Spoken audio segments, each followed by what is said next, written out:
jump on the bandwagon. Everybody's doing this, so me too, this is what I want to do. Do what you truly believe in. Truly believe in. You are passionate about. Don't worry about the fame. It will come when it has to come. I hope I've answered your question. You're good? Yes. Hello, Auntie. Yes. I actually want to take you back where initially you didn't like the idea of journalism, and it came up going to JIJ, meeting someone telling you to go to the media where you had opportunity to work with GTV. Now, was there a point in your career you actually wanted to give up? No, I'm tired. I can't move on again. And if yes, what brought you back on your toes? Okay. Even this morning, I felt like giving up.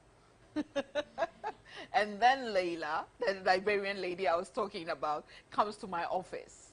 Immediately, I hear she said, that's why I immediately had to put myself together. You should have seen me this morning. I was a complete mess. You know, dropped my daughter at school. I didn't even get down from the car.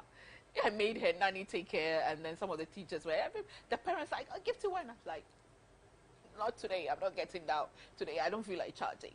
And then somebody, you know, I have a strong belief in God, and I have a strong relationship with God. I call myself the woman with super crazy faith in God. I brag about God, and that's my way of blackmailing God. God forgive me, so that He will show up. Somehow, every single time I feel like giving up, God brings somebody, and you feel like, no, my work is not done. There's a bit more I have to do.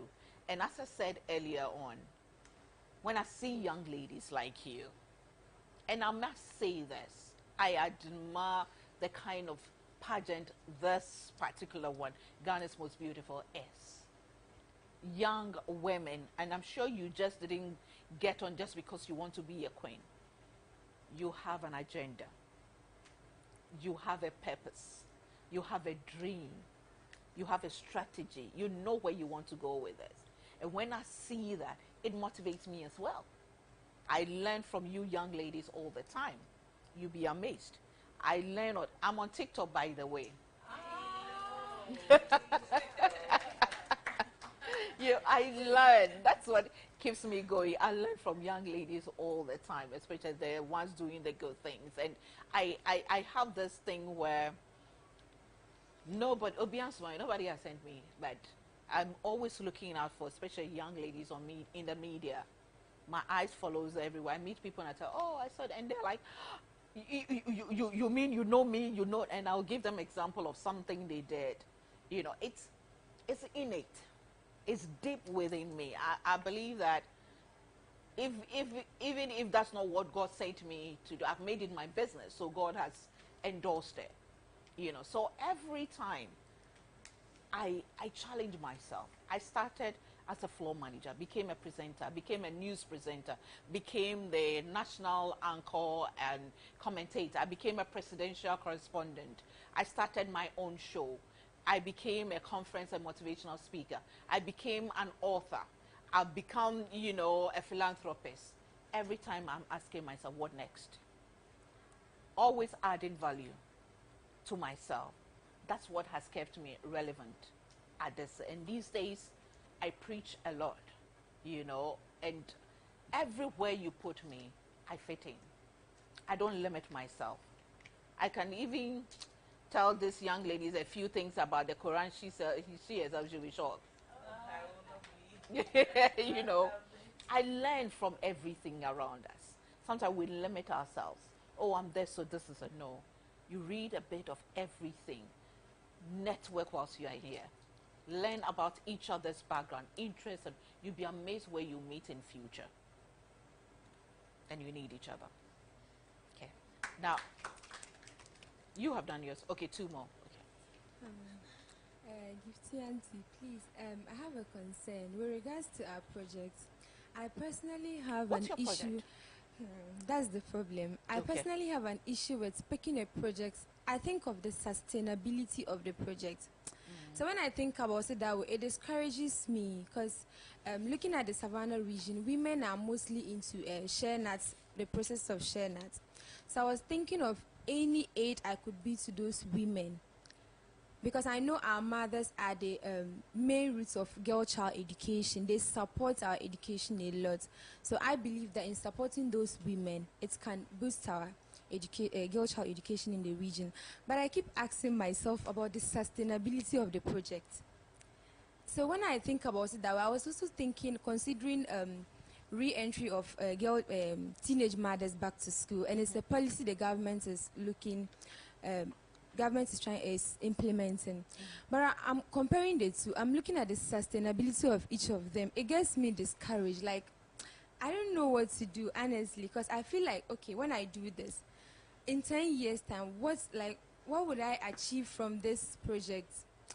So I'm still in doubt, honestly. So I want you to... And it's normal for you to be in that situation. And it's okay. It's a good place to start. It's a very good place to start. Not sure.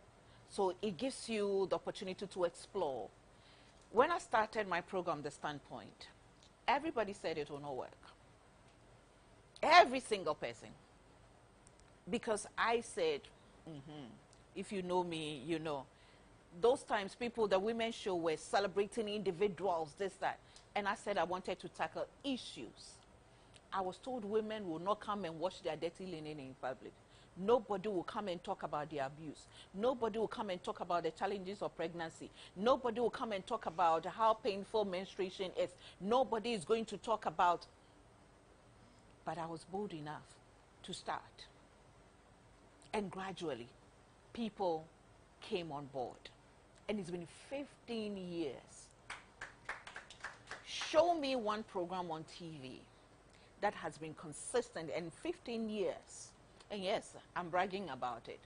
I don't take a break. It's not seasonal. Every single week, we are on TV for 15 good years. I get people to support. I get people to come on to tell their stories. Sometimes they come back repeatedly. So the women, if this is what you really want to do, the women that you're supporting, their children will also grow. They will know better. They will come and support you. You have to support them. Savannah region is huge, girl. One of your queens, Barisa, is my daughter. It's a huge area. You start with this one area, you concentrate 1 year, next year you move to this. The next time, if you think you've gone round, you collaborate with somebody from, okay, maybe she's doing, let's say, pregnant women there. She also has women who are into business, small businesses. You collaborate with her. You can support her in that area. There's always something to do. You know why I did the pregnant women program? You know the mentality behind it. People were like, why pregnant women? For me, the world has become so wicked.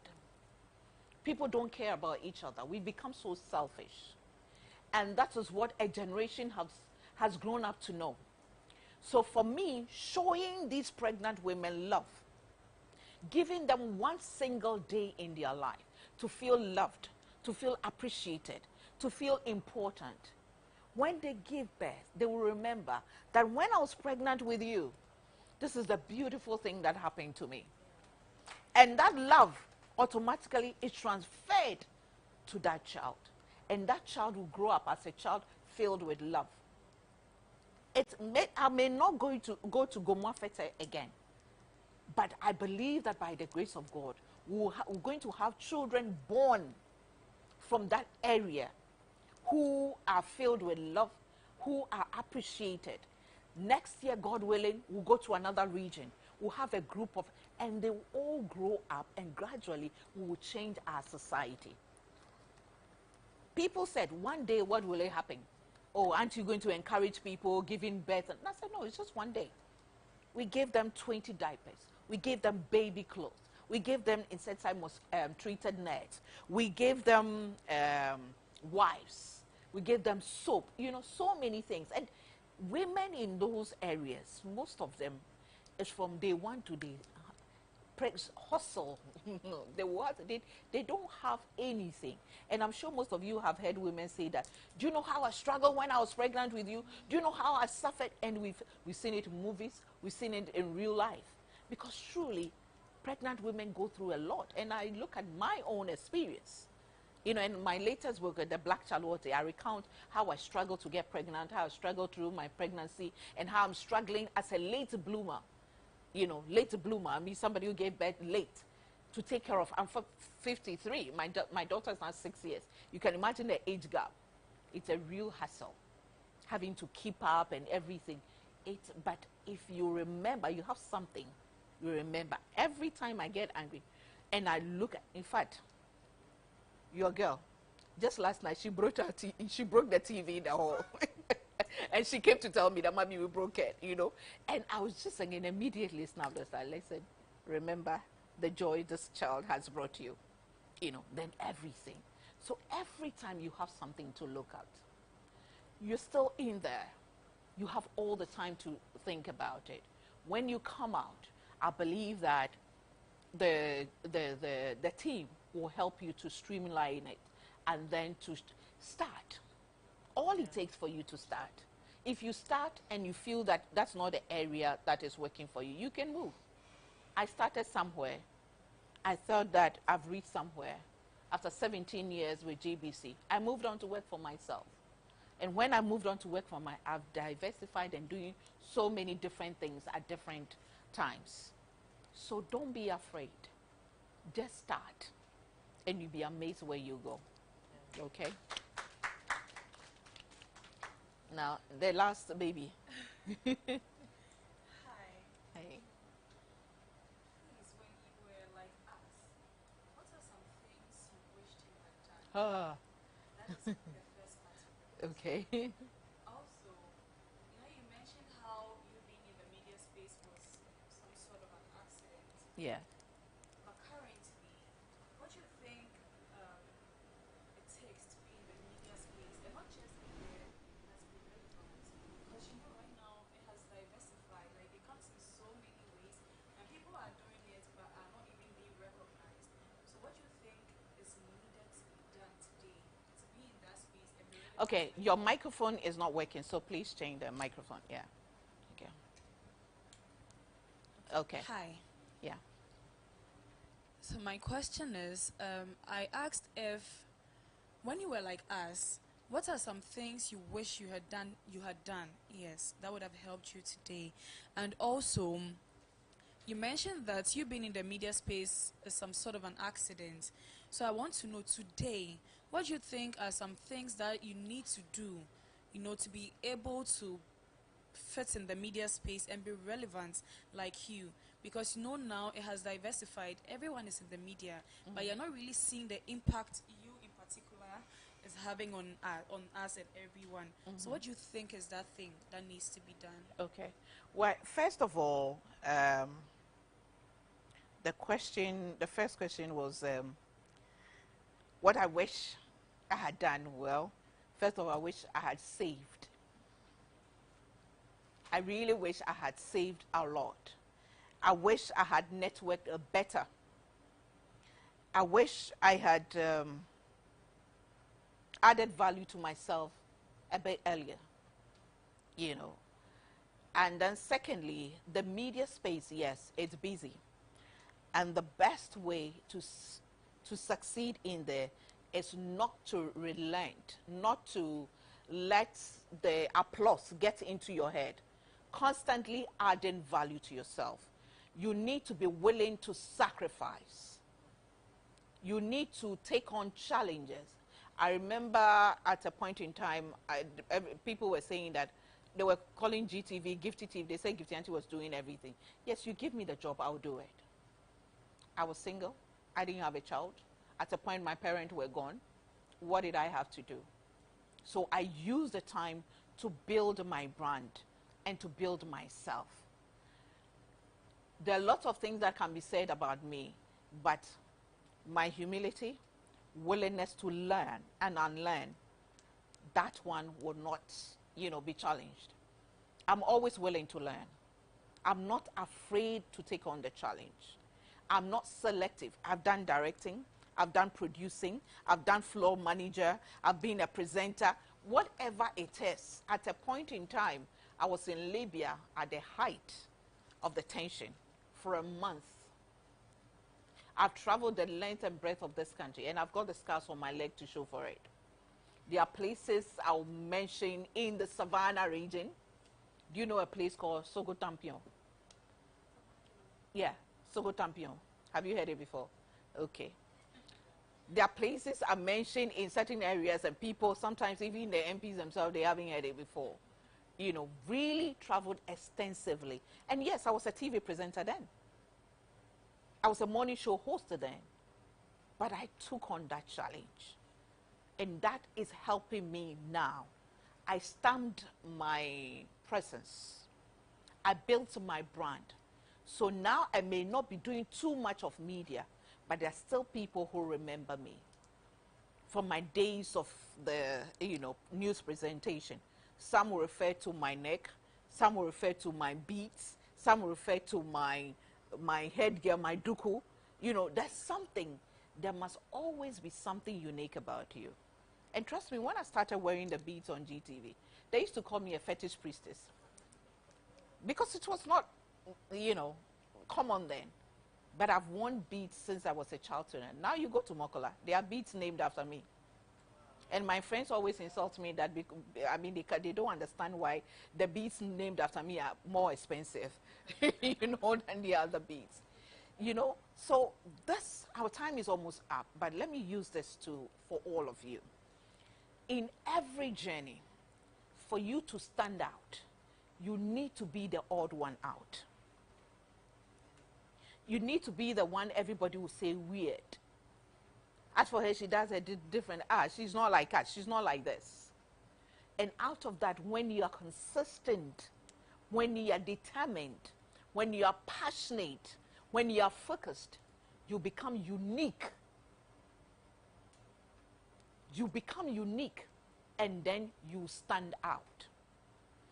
In all your competitions, I think every week there are prizes for most eloquent, most this, that. It's something unique you bring on board. That is not the usual that the judges see. In fact, I'm sure your producer will be fighting with me by now, because last Sunday I was supposed to be on, but I couldn't make it because, I had a prior engagement, so I couldn't come. But I'm sure there's something. So learn from this experience. What you are doing on the stage is life. It's a culmination of the life you'll be leading out there. How you need to be unique. How the world will see you. How some will criticize you and how some will applaud you. How some will make you feel like crying and some will make you smile. How you will need to present yourself when you feel like you've given your best, yet nobody will be satisfied. How after everything, sometimes even when you've gotten the best, vote or marks or whatever, you still go into your room and you're feel like, yeah, I could have done this, I could have done that, I could have done better. But the next day, you show up again. That is life for women like you and I. This is life for warriors like you. This is life for kings like you. This is life for beautiful, intelligent young women like you. So don't miss any opportunity to learn on this platform. Hi. This is a very neat one. Okay. So I've realized over the years that you're a woman of many titles. And first of all, I would like to say congratulations. Thank you. Now, there are so many. And you're a wife, you're a mother, all of these. And you're still relevant. Like, what exactly do you do? Because, they make it seem impossible to have it all at once. You have to focus on one and leave the other. But you're making all work at the same time. So what is the magic? This is a question I get all the time. How do you do it, Auntie Gifty? How do you do it? I don't do it. I live it. First of all, I built myself as a woman. A strong, empowered woman who is focused and knows what she wants. I don't have it all at the same time, but I make the best of every time. At 4 o'clock, I should be, now I'm sure my driver is going to pick up my daughter. Since I became a mother, my priority is my daughter. I drop her at school, I pick her up. Anything that will come between me and the well-being of my daughter is a problem. So people see me as, this woman is a good mother. She's everywhere with her daughter. There was a time when I was everywhere with my husband. Say, this is a chief's wife, this, that. There was a time when I was doing this, I was doing that. I've come to a place where I know how to prioritize. When I have a program and I know it's going to take me deep into the night, I make sure there's somebody taking care of my child. When I have to be there for my child, nothing, absolutely nothing, no matter how much you pay me, will make me go if I have no one to take care of. When I have to perform my traditional role, I go along either with my daughter or somebody to take care of in that. I mean, I was just telling somebody that one of the greatest sacrifices I've made for being married to a chief is having to spend every Christmas at the village, at the Republic. He calls it Republic, Little Republic. Because I'm a Tema girl. I'm a city girl. My Christmas, and I love Christmas. You know, so Christmas, you know, I know how to play the Christmas time. But now, I have to make that sacrifice of every Christmas having to be there. Because I become the mother of the children and the young people there. So they love to see me. And I have to be every Easter too, the same. It's tough, but it's a sacrifice I have to make. And if I'm not there, the rest of the days, holidays, whatever it is, I need to be there for the other people in my life. The children in my area where, you know, we live, they get sad sometimes when I have to. So New Year, I spend New Year with them. And then I go to the village for, you know, Christmas. So you need to prioritize. You can't have it all, but you can't be successful at all of them at the same time. But how you manage it may seem you are succeeding at all front. Maybe when you leave here, I'll give you one of my book, The Black Charlotte. Then when you read, you understand how I do it. Yeah. Okay.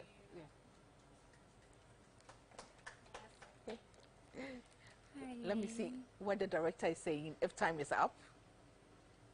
Yeah. Hi. Please. The director says how many minutes?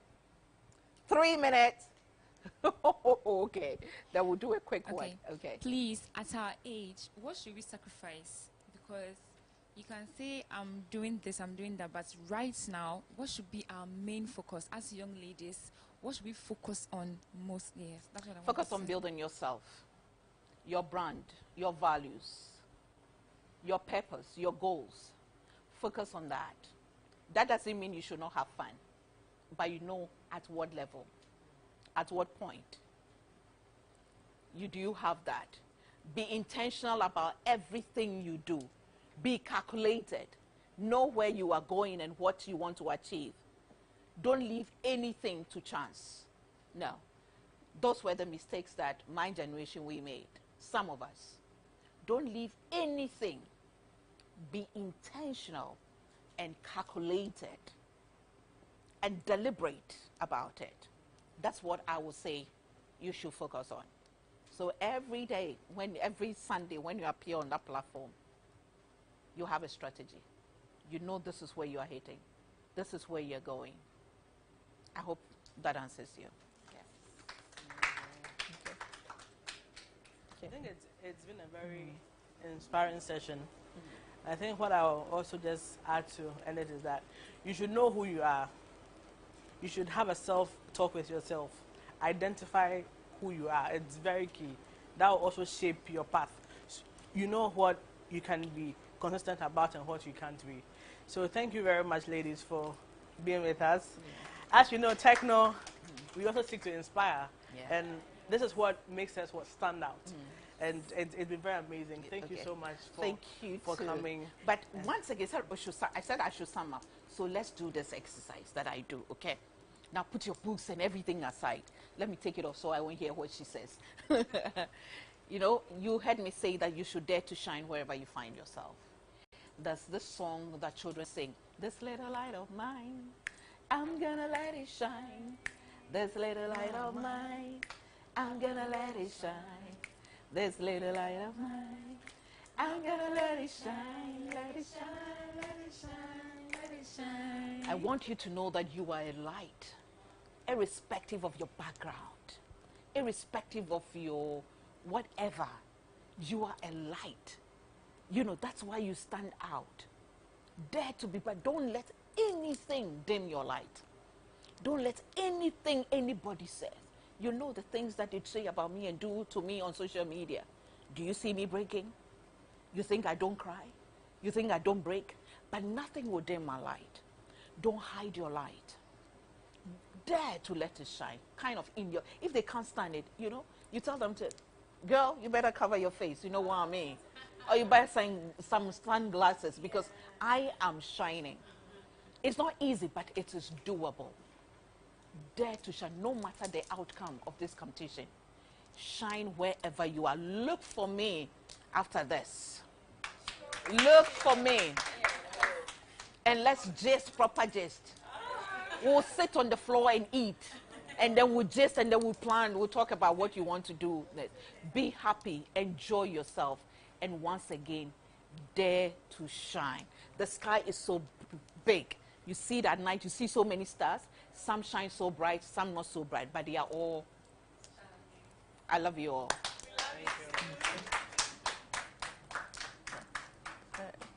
All right. Okay, let me wear my. Okay.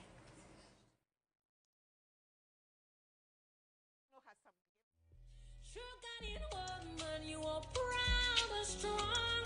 Rise up and tell your story. Your story. Whether you're from Bono, East, Upper West, Upper East, and Central, votes are not in a shanty. Oh, I have Greater Accra, Boti region, Bono West and Eastern region, North East, West and North, all the savannah. She's the backbone of the whole land, wise enough to be a ruler, mother, warrior. She's a queen. Oh, she's a backbone of her whole land, wise enough to be a ruler, mother, a warrior. She's a warrior. Yeah, yeah. She's an African girl. Ghana's most beautiful is you. Ghana Buffett still be. Yeah, yeah, yeah, yeah. Ghana's